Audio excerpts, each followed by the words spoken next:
House Majority Whip Tom Emmer joins me now. So great to see you this evening. Thank you for joining us. Republicans control the White House and they control both chambers of Congress. What guarantees can you give voters right now that you all will get to the bottom of this and justice will be meted out? Well, first, Charlie, Happy New Year. Great to be with you. God bless Donald J. Trump. We've been trying to sound the alarm on this fraud for years. The Somali daycare fraud was being investigated back in 2017 and 18.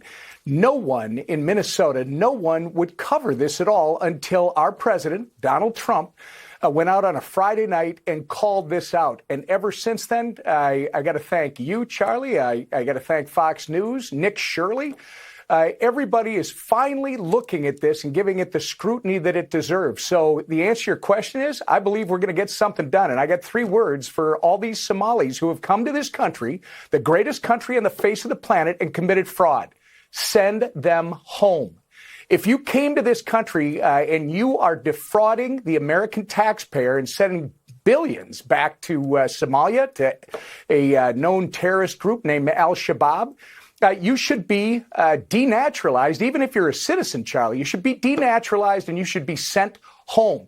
That, by the way, goes for anyone who has committed fraud in the Somali community or any other community, including someone who's committed marriage fraud. They should be denaturalized and they should be sent home.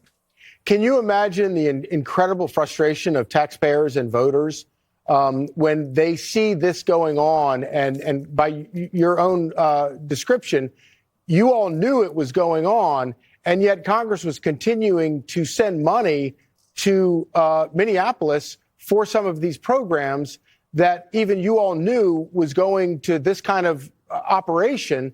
It really does kind of strain the ability of taxpayers to not just lose their minds about this.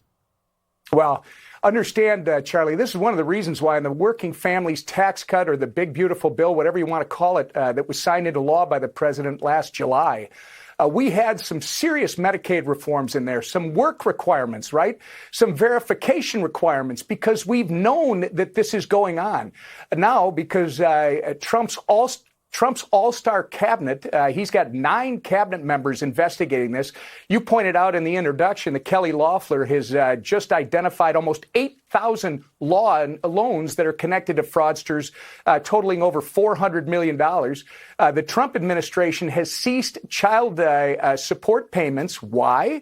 Because they asked a few weeks ago for the state to provide them with verification that the money is going where it's supposed to go, which is to children, to the disabled and single mothers. They haven't provided that, so guess what? The administration is taking proactive action, and we're going to try and follow that up with legislation. Well, I can assure you that voters and even Democrats who are not kind of run off with the circus are all want to get to the bottom of this, and very much hope you will, and hope that people go to jail for this. But thank you so much for joining us. And go home. Send them back. Yeah. We're tired of people coming to this country and taking advantage of the generosity of Americans. If you came to this country to be a thief, to be a criminal, you should not stay here. You should go back to where you came from. Indeed. Thank you, Tom Emmer.